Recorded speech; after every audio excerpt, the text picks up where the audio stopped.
Fiddle again, and hello, it's Vo, and welcome to Magic Mondays. For those who don't know, Magic the Gathering is a collectible card game invented back in 1993 by the wonderful Richard Garfield, and is enjoyed by millions around the world. I wanted to start my beginner's guide to Magic the Gathering with a look at identifying the different types of card in the game. The 7 different types of Magic card are land cards, creature cards, enchantment cards, artifact cards, planeswalker cards, instant cards, and sorcery cards.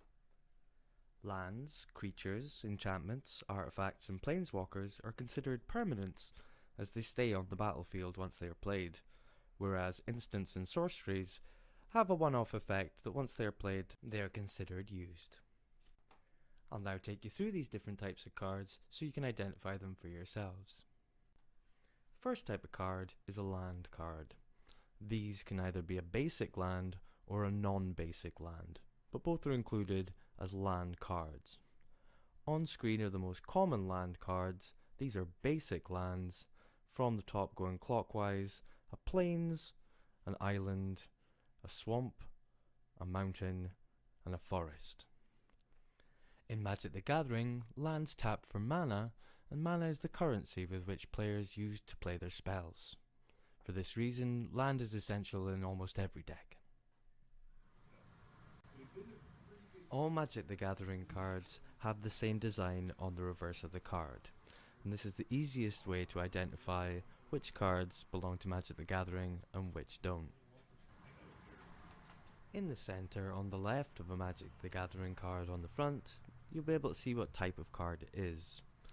This card tells you that this is a basic land, an island. Now let's look at a non-basic land. This card is called Tressorhorn Sinks and is clearly identified as a snow land. Any lands that don't say basic land on them are considered to be non-basic. Here again, with concealed courtyard, you can see it just says land. The next type of card is a creature card, and where it said land or basic land before, it now says creature, dwarf warrior. Every creature will have, down in the bottom right hand corner, 2 numbers. The first number is its power, and the second number is its toughness, and this comes into play when you're battling the creatures in your combat phase. Up at the top, next to its name, you'll see its converted mana cost. All non-land permanents will have a converted mana cost up in the top right corner, and this will give you an indication as to what you need to do to cast the spell. In this case, we require 2 white mana and 1 of any colour. We can tell that this card is a rare card because it has a gold set symbol in the middle on the right hand side. And next up we have artifact cards. This card we have here is a rare card, you can tell again by the set symbol, and its converted mana cost is 4 colourless, 4 of any colour. All artifacts can be cast using mana of any colour, so they fit into any deck. Enchantment cards are identified in the same way. They say enchantment on them. You've got the set symbol with the rarity and the converted mana cost up in the corner. The next card I'll show you is an enchantment that is specific to a creature, and this is called an aura, or a creature enchantment, and these must be played on creatures. This one's a common, you can tell by the black set symbol. It has a converted mana cost of only 1 blue. This card's a foil card, which are available in the booster packs. You can get them randomly, and the foils are very nice, but unfortunately they tend to bend with the foiling process, so they come straight out of the pack often, not quite straight. The last type of permanent is a planeswalker card. Again, they'll say planeswalker on them. This one is Nicol Bolas, the god pharaoh, and his converted mana cost is 4 of any colour, with 1 blue, 1 black, and 1 red. Now, much like a creature has a toughness in the bottom right hand corner, a planeswalker will have loyalty point total down the bottom corner. This one is 7, and that's how much damage you'll need to do to the planeswalker in order to remove it from the battlefield to get rid of it. Now on to the non-permanent cards. The first card is a sorcery. This one's called Part the Water Veil. Sorceries can be played on your turn only, and they are the type of spell that once you've played it, it's gone. This effect is very powerful. You can take an extra turn after this one, but the cost is rather large, 4 of any colour and 2 blue. The last type of card is an instant.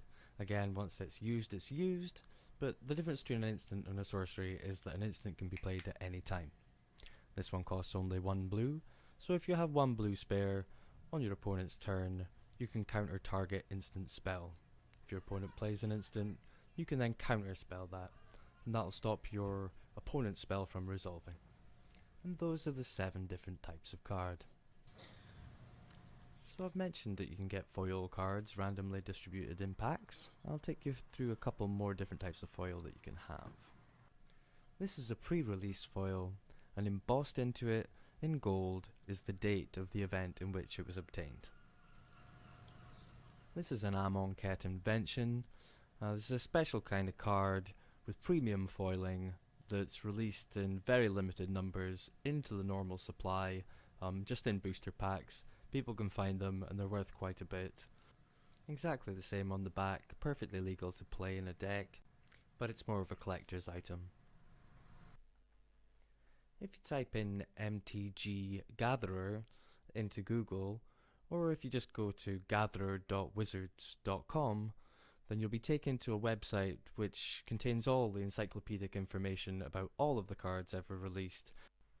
If you type in the name of a card that you wish to know more about, it'll bring up a profile of that card, including a picture and all the relevant information from the card, the artist, the number of the card within the set, all of the abilities, and frequent rulings questions will be down at the bottom to help you out with any confusion you might have when playing the card in a game. Another great tool is an app I found called Mice, and it's M-I-S-E space E-Y-E-S.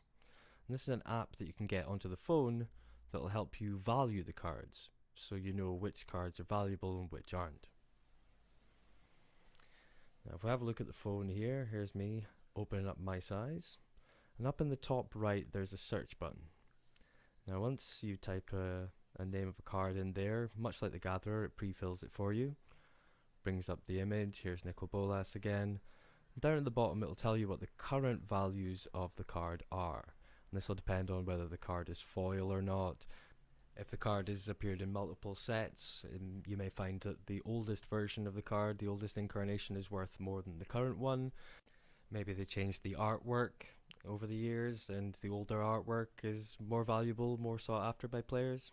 So this is a great tool for identifying which cards may be more valuable in your collection than others. And that's it, a beginner's guide to understanding Magic cards. Any questions, any comments, please leave them down below. If you like the video, give it a like. If you want to subscribe, then please do so. I'm going to do Magic videos every Monday. Next Monday we'll go through building a deck, now that we know which cards are which. Until then, have a good one.